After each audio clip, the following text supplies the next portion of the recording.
남편을 잃은 두 여인이 이스라엘 땅에 들어왔습니다. 어떻게 살아야 될까요? 당장 먹을 것을 해결해야 되는데 1장 22절을 보면 보리 추수 시작할 때 그들이 들어왔다고 해요. 이스라엘은 추수를 하고 나면 가난한 자들이 이삭이나 남은 열매들을 거두어 가도록 하는 약자 보호법이 있었어요. 레기 19장에 보면 이 내용이 나와 있는데요.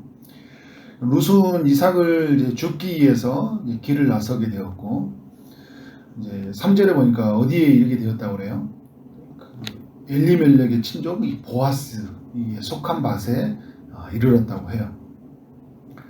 앞으로 신랑으로 만나게 될 운명 같은 이 남자, 이 보아스의 밭에 들어가게 된 것이죠.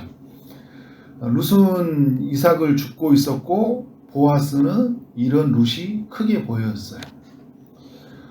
보아스는 이제 사안에게, 자기 밑에 있는 종에게 룻이 어떤 여인인지를 물어보게 되는데, 그래서 그 여인이 모압 여인이었고, 그 여인이 어머니에게, 시어머니에게 했던 일들, 그 여인이 하나님을 찾으러 왔다는 이야기, 그 신앙의 고백을 가지고 이스라엘로 들어오게 되었다는 이야기들을 다 듣게 되었어요.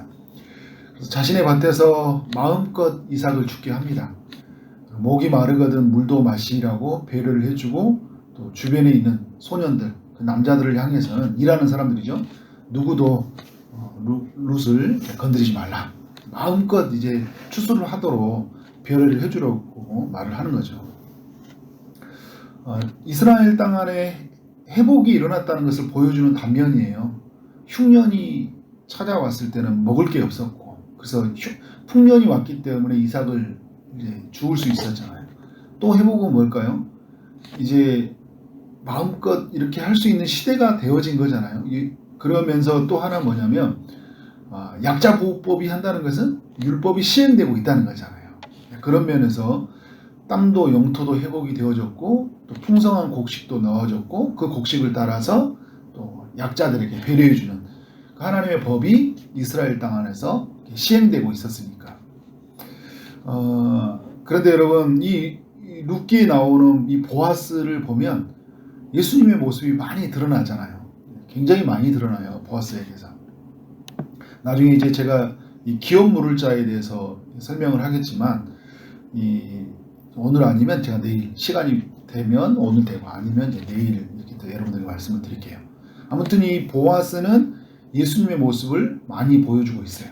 양식을 죽게 하고요. 그리고 이삭을 죽게 하고 양식을 갖게 하는 거잖아요. 물을 마시게 하고, 누구도 건드리지 못하게 하고, 조금 있으면 이제 식탁에서 함께 교제도 나누잖아요. 그러니까 예수님 안에서 그 양식을 먹고 하고, 그의 목마르지 않는 음료를 먹게 되고, 그의 보호를 받게 되잖아요.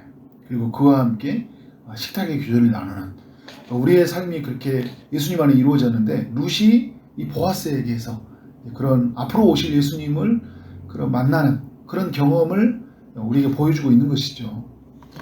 룻은 자신에게 큰 친절을 베풀어주는 이 보아스를 향해서 얼굴을 땅에 대고 절을 하면서, 자신은 이방 여인인데 어찌하여 저에게 은혜를 베풀어 주냐고, 이제 왜 이렇게 돌봐주냐고 그 이유를 물어요.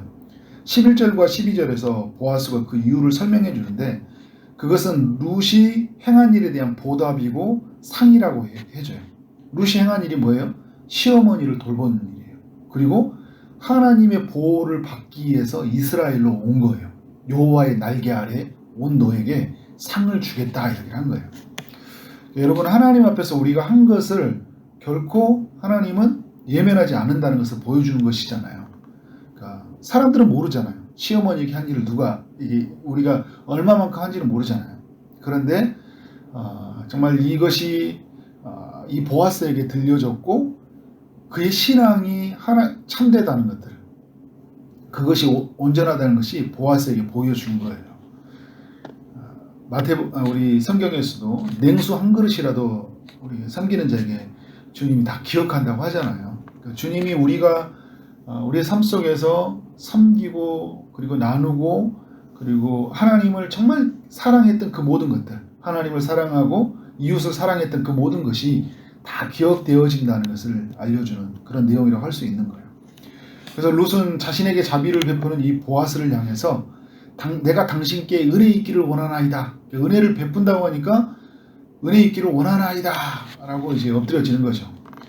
당신의 하녀 중에 하나도 갖지는 못하는데 전혀 자기를 알지 못하는 자신에게 자비를 베풀어 주는 이 은혜가 너무 컸던 것이잖아요. 자신을 위로하고 기쁘게 말씀을 해주는 이방 땅의 이 온 여인에게 이렇게 자비를 베풀어 주는 것에 너무 큰 감사가 되었던 거예요.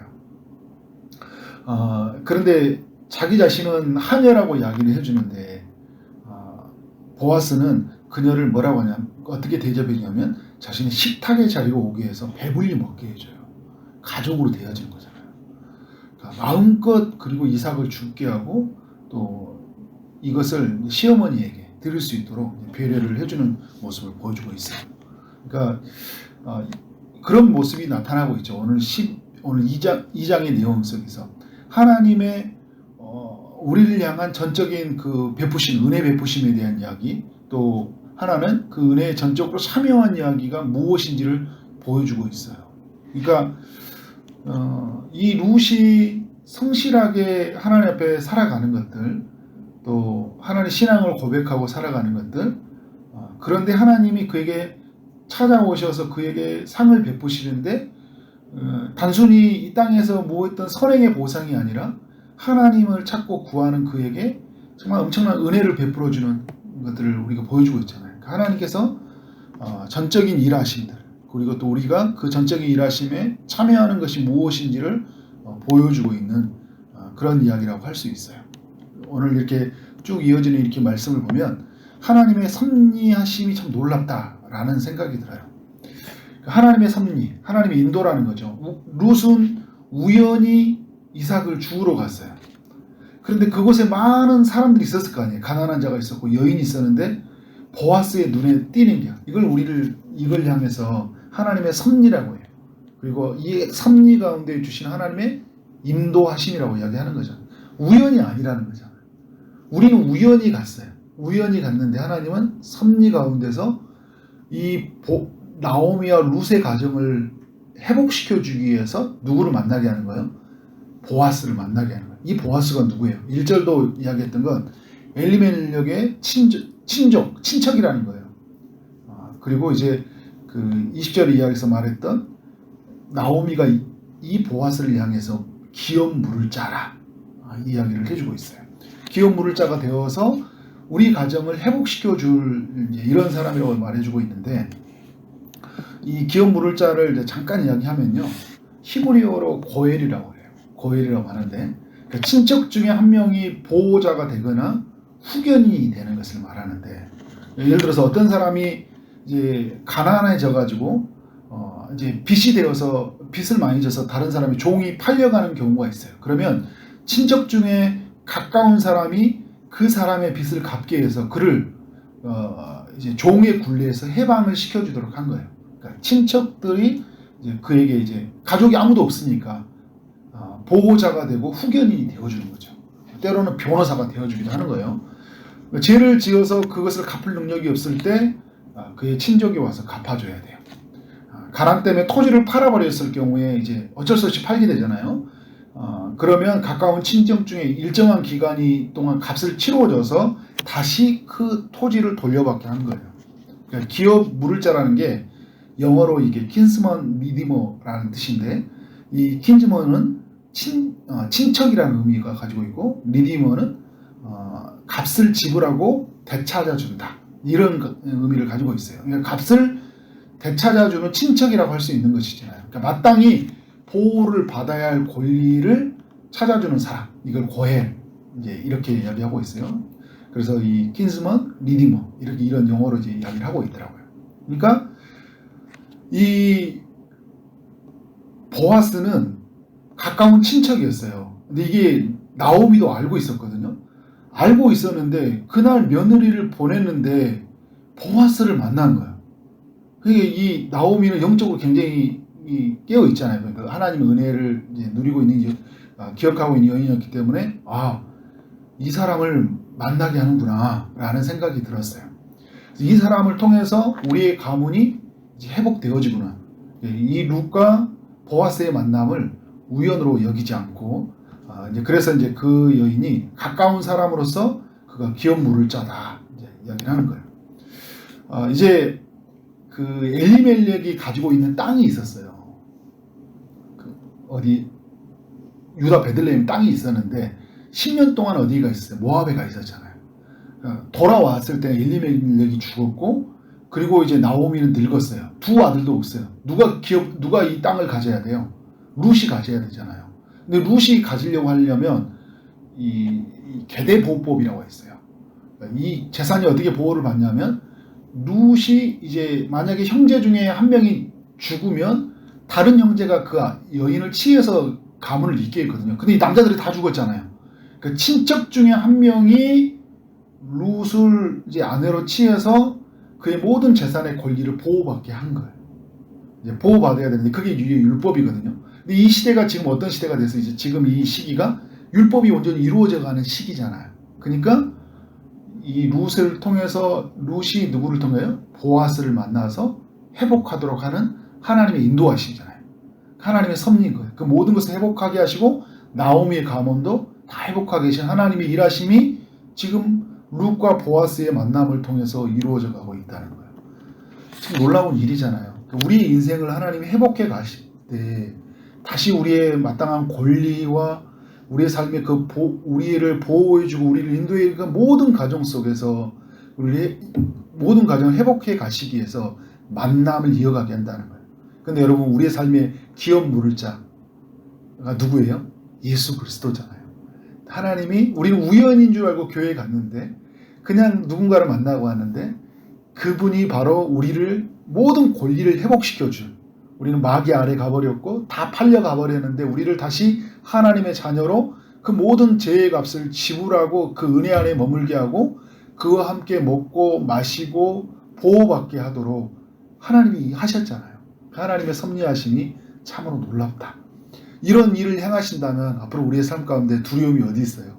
우리의 모든 것을 섭리 가운데 그의 뜻 가운데 그를 인도해 가시니까 우리의 이 룻기를 통해서 그 하나님의 섭리하심, 그 섭리 가운데 인도하심을 풍성하게 누리면서 그 주님께 감사하고 그 주님을 증거하는 삶이 되어지기를 주님의 이름으로 축원합니다. 아멘. 기도하도록 하겠습니다. 하나님 아버지, 오늘 룻기의 말씀을 통해서 주님이 우리를 섭리 가운데서 인도해 가신다는 사실들을 깨닫게 하여 주니 감사합니다. 룻이 보아스를 만나는 것이 그녀에게는 우연이었지만 하나님께서는 섭리였던 것처럼 우리가 예수 그리스도를 만났던 것은 하나님의 섭리 가운데 주시는 하나님의 인도하심이었음을 믿습니다. 예수 그리스도가 우리의 기업 물을 자가 되어서 우리의 보호자가 되으셨고 우리의 후견인, 우리의 양육자요 변호자가 되어셔서 우리를 죄에서 건져내셨고 우리를 은혜 안에 머물게 하셔서 너무나 감사합니다. 그 안에서 영원히 먹고 마시는 그 안에서 영원히 보호받는 삶을 살게 해주셔서 감사합니다. 하나님께서 주신 이 은혜를 날마다 기억하며 살게 하시고 이 은혜를 흘려보낼 수 있는 우리의 삶이 될 수 있도록 역사하여 주옵소서. 오늘도 주의 응답을 기다리는 이들에게 찾아가셔서 은혜를 베풀어 주시길 원합니다. 육체 아픔 중에 있는 성도들에게 찾아가셔서 치유의 광선을 비춰주시고 고쳐 주옵소서. 취업을 준비하고 결혼을 준비하고 임신을 준비하고 출산을 준비하는 모든 성도들에게 은혜 베풀어 주옵소서. 오늘 하루 만나는 모든 사람들에게 주의 사랑이 흘러가길 원합니다. 오늘 주어진 일 최선을 다해 일하게 하심으로 하나님께 영광이요 우리 모두에게는 큰 기쁨이 되게 하여 주옵소서. 예수 그리스도 이름으로 기도를 쌓옵나이다. 아멘.